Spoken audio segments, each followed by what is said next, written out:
우리가 앞에서 보았듯이 사울이 왕으로 선택을 받았습니다만 하나님이 다스리는 나라의 왕이 되기에는 많이 부족했던 사람입니다.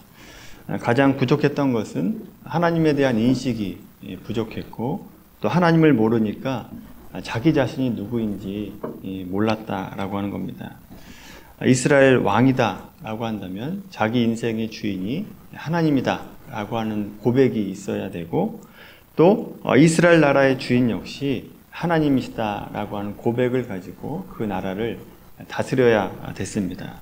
그런데 자기 마음대로 나라를 다스리고 마치 자기가 모든 주권을 가지고 있는 것인 양 그렇게 다스리게 되죠.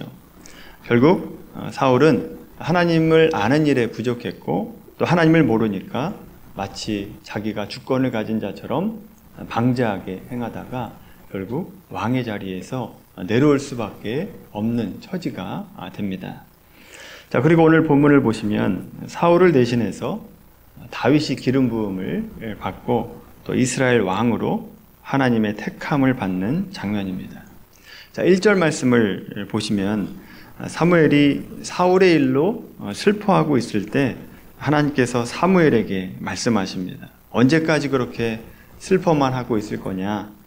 이제 베들레헴으로 가서 거기 이새라고 하는 사람의 아들 가운데 한 명을 기름 부어라. 내가 그를 왕으로 세울 것이다 라고 말씀하십니다. 자, 이에 대해서 사무엘이 말하기를 만일 다른 사람을 왕으로 기름 부음을 받았다라고 하는 소문을 사울이 들으면 자신의 생명이 위태롭게 될 것입니다 라고 하나님께 말하죠. 자, 이 말은 사울 자신의 목숨만 위태롭게 되는 것, 그것이 걱정돼서 얘기하는 것이 아니라 만약에 다른 사람을 왕으로 세웠다라고 하는 것을 사울이 들으면 그 사람도 온전치 못할 것입니다 라고 한 내용이 포함되어 있습니다. 이 말을 통해서 보면 당시 사울이 얼마나 횡포가 심했는지를 우리가 추측해 볼 수 있습니다. 자, 사무엘의 말에 하나님께서는 사무엘에게 베들레헴에 갈 또 다른 명분을 하나 주시는데, 기름 붓고 올 것이 아니라 거기 가서 제사도 드리고 오라 라고 하는 말씀을 주십니다. 그러니까 제사도 드리라 라고 하는 이유는 베들레헴에 가는 또 다른 명분을 주시기도 하신 이유도 있지만, 내가 사무엘 네가 붓는 그 사람을 내가 기쁘게 받을 것이다 라고 한 내용도 들어가 있는 것입니다. 자, 그렇게 사무엘이 베들레헴으로 가게 됩니다.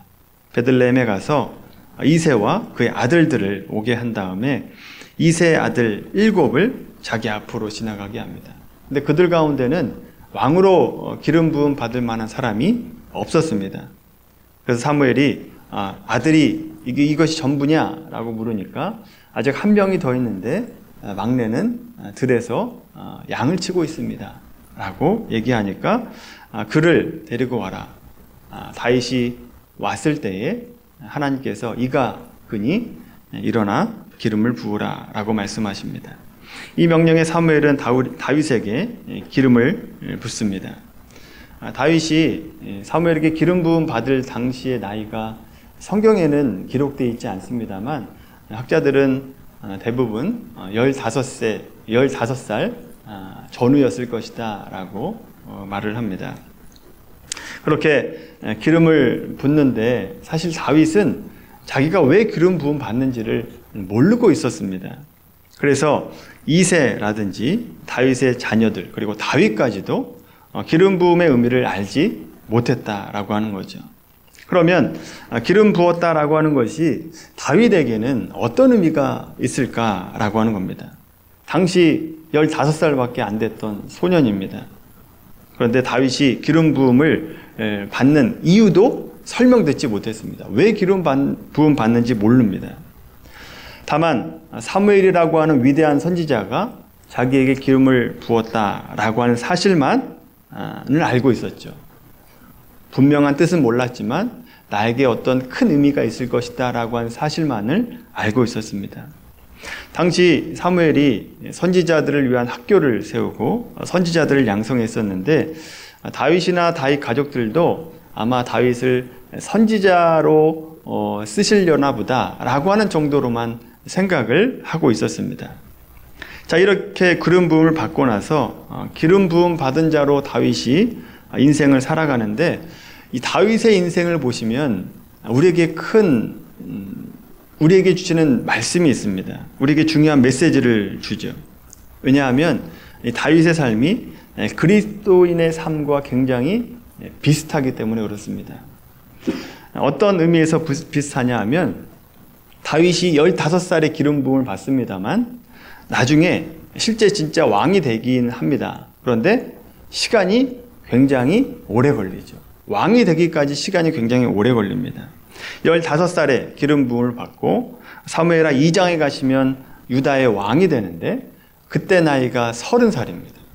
그러니까 15년 정도를 기름 부음 받은 자로서 살아가는 삶을 살아가야 되는데, 여러 가지 평탄했던 삶이 아니라 여러 가지 어려움과 고난과 역경 속에서 그 15년의 시간을 살아가게 된다라고 하는 거죠. 우리 그리스도인들도 그렇지 않습니까? 예수 그리스도를 믿고 하나님의 자녀가 되고 영생을 약속받았습니다. 기름 부음 받은 거죠. 그런데 하나님의 자녀가 되었음에도 현실은 고난이 있습니다. 고통 가운데 있죠. 많은 어려움을 겪으면서 삶을 살아가야 됩니다.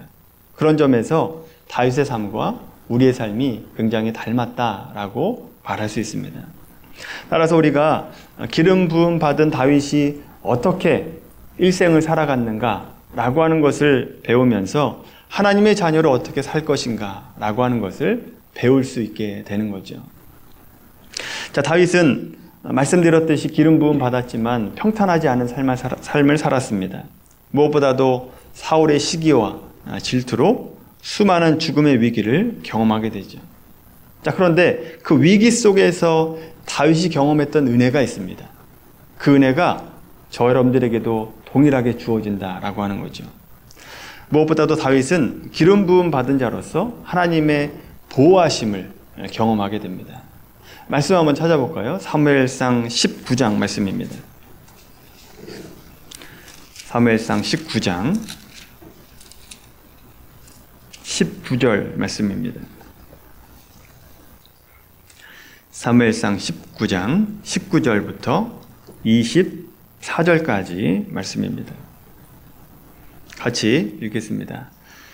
어떤 사람이 사울에게 전하여 이르되 다윗이 라마 나엿에 있더이다 하매 사울이 다윗을 잡으러 전령들을 보냈더니 그들이 선지자 무리가 예언하는 것과 사무엘이 그들의 수령으로 선 것을 볼 때에 하나님의 영이 사울의 전령들에게 임하매 그들도 예언을 한지라.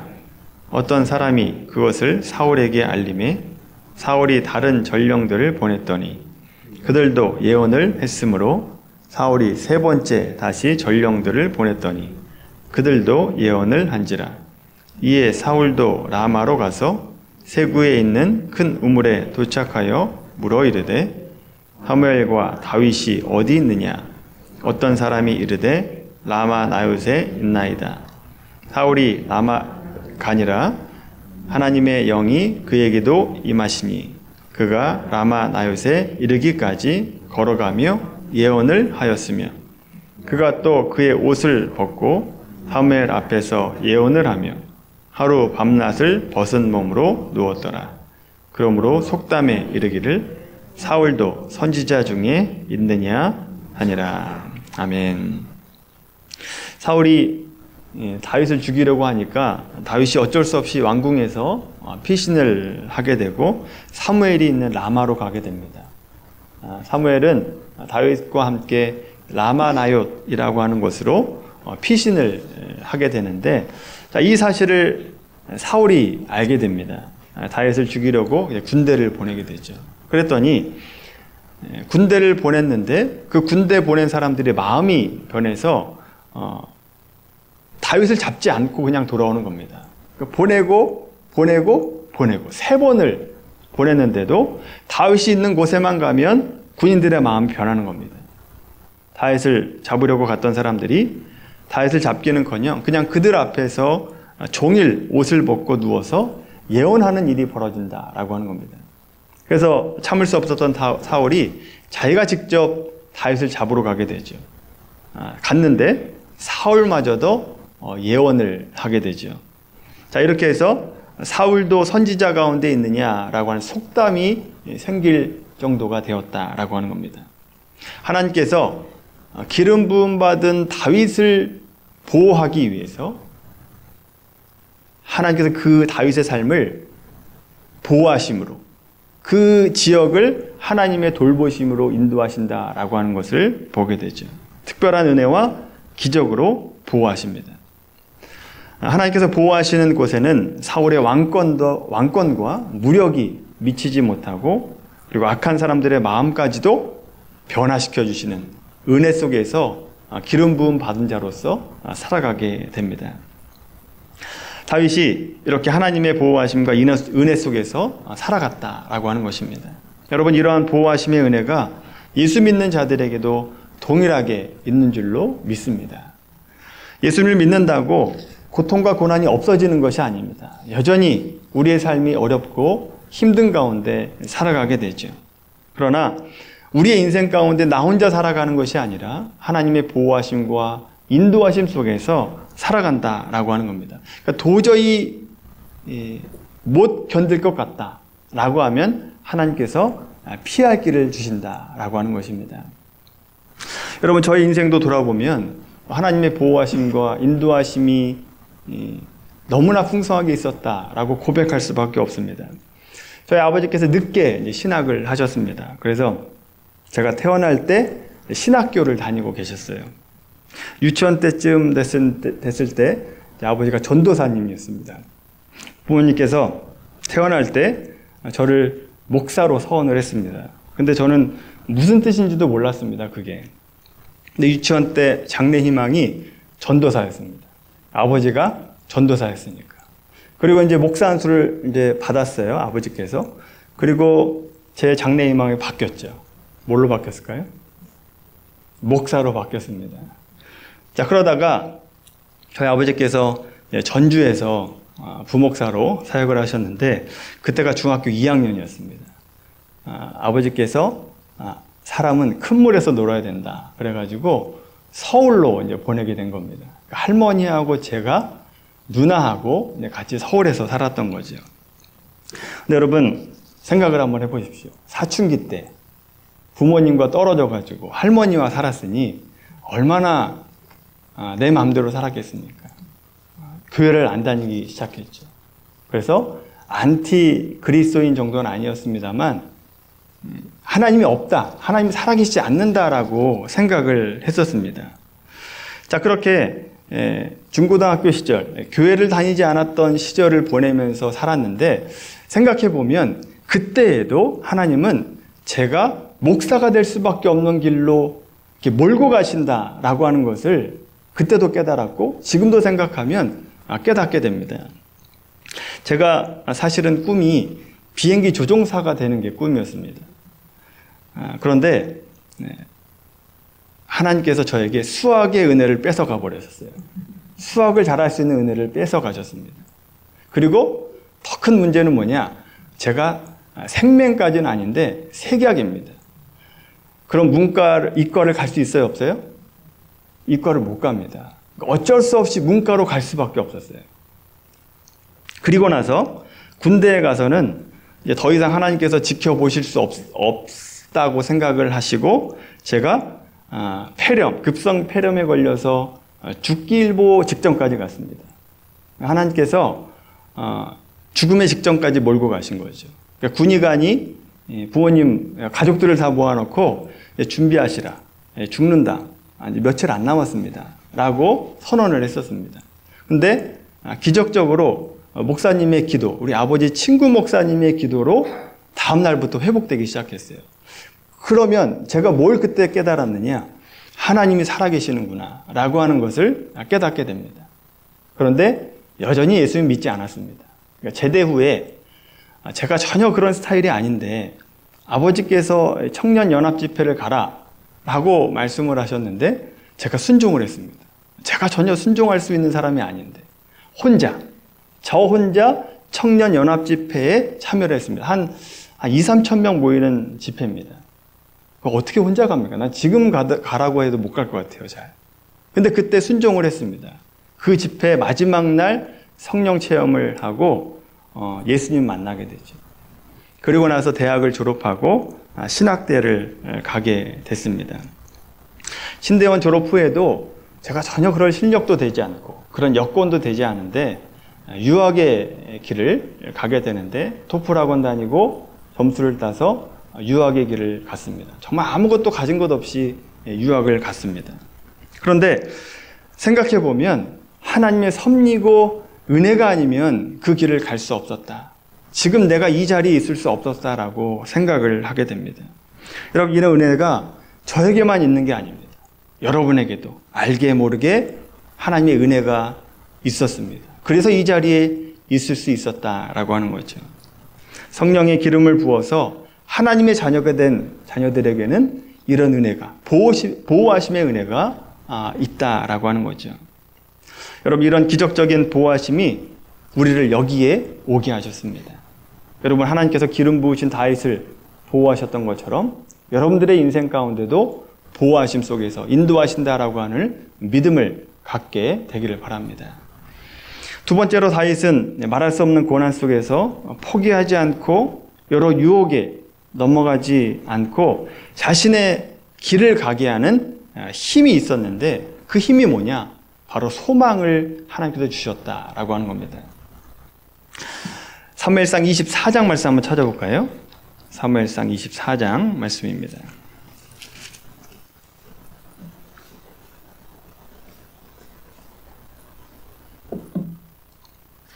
사무엘상 24장 1절에서 6절까지 말씀입니다.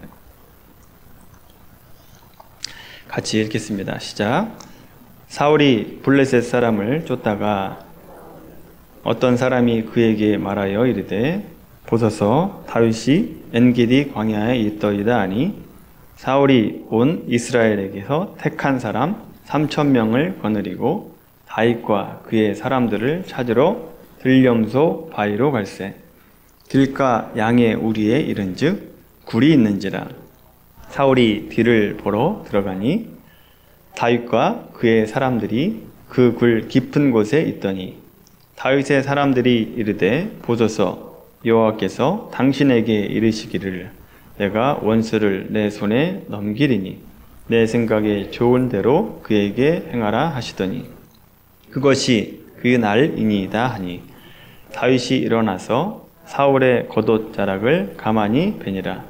그리한 후에 사울의 옷자락 뱀으로 말미암아 다윗의 마음이 찔려 자기 사람들에게 이르되 내가 손을 들어 여호와의 기름 부음을 받은 내 주를 치는 것은 여호와께서 금하시는 것이니 그는 여호와의 기름 부음을 받은 자가 됨이니라 하고. 아멘. 아마 이때쯤이면 다윗이 자기가 기름 부음 받은 의미가 무엇인지 아마 분명히 알았던 것 같아요.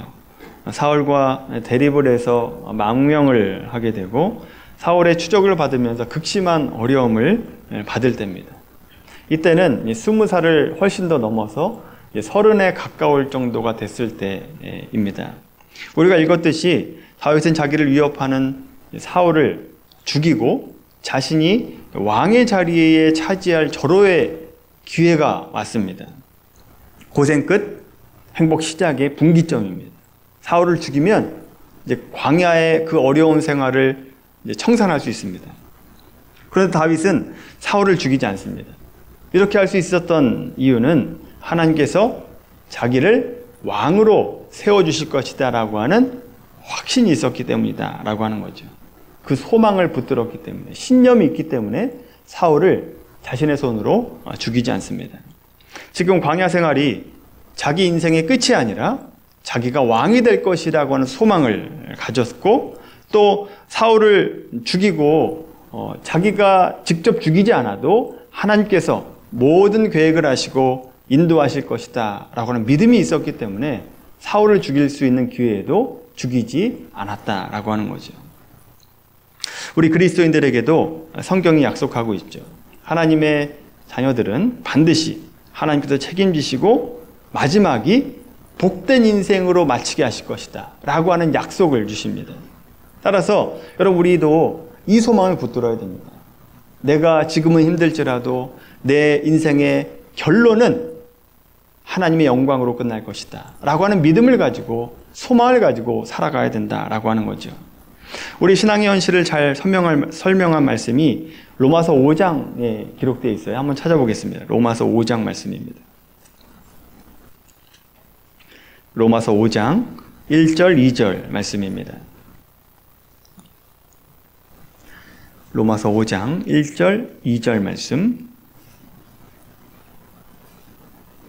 예수 믿는 자들에게 주시는 소망의 말씀이에요. 1절 2절 말씀 같이 읽겠습니다.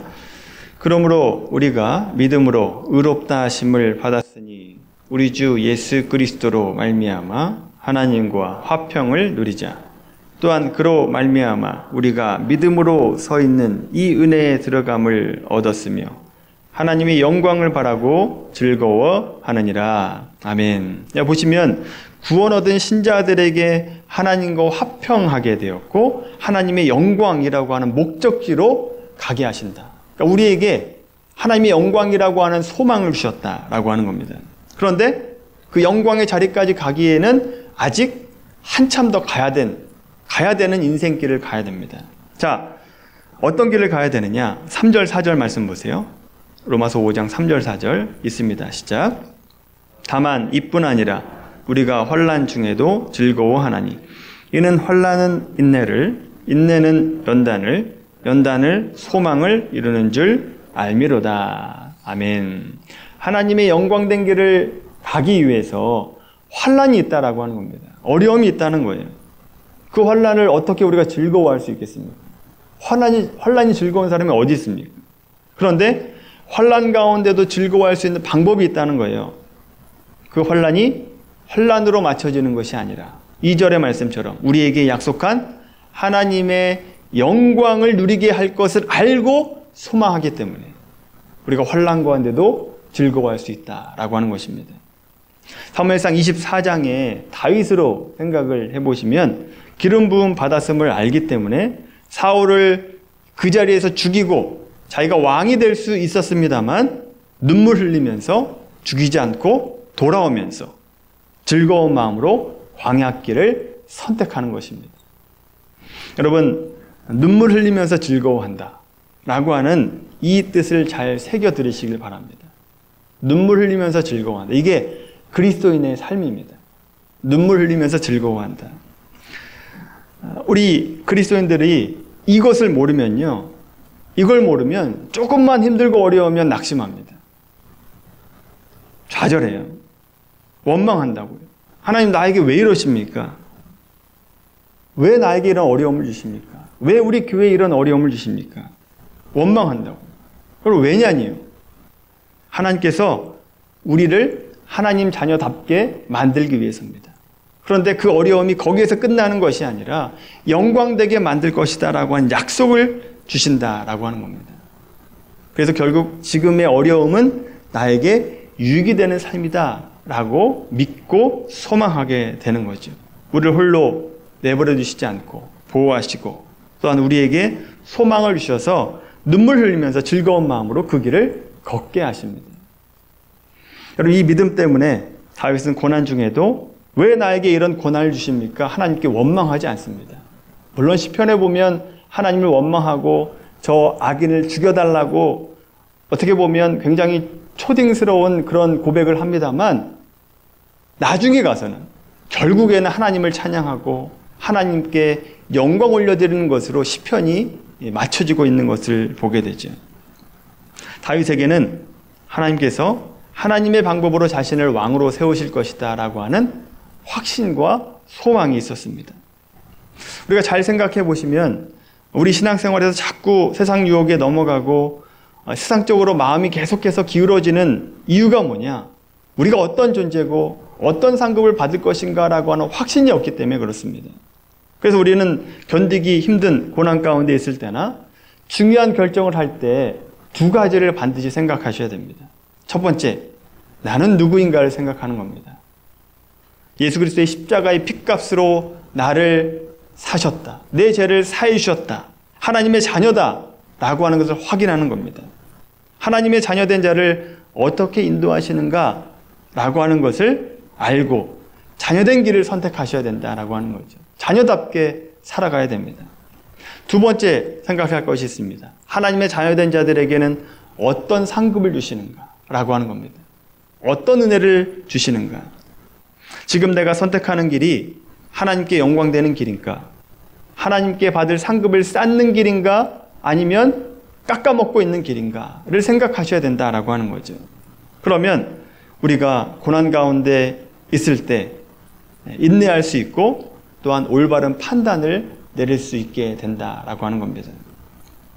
여러분 고난 중에 계십니까? 아니면 중요한 결정 앞에 있습니까? 다윗의 생애를 생각해 보시면서 중요한 것을 결정하거나 고난 가운데 있을 때 이 두 가지 질문을 해보시기 바랍니다. 나는 누구인가? 그리고 나에게 주신 상급이 무엇이고 나의 인생의 결말이 무엇인가를 생각해 보시기 바랍니다. 그러면 우리가 다윗과 같이 올바른 길을 걸어갈 수 있고 잘못된 길로 선택하지 않을 수 있게 된다라고 하는 거죠. 다윗의 삶을 돌아보면서 우리가 어떻게 살아가야 되는지 지혜를 얻는 우리 모두가 되기를 예수님의 이름으로 간절히 축원합니다.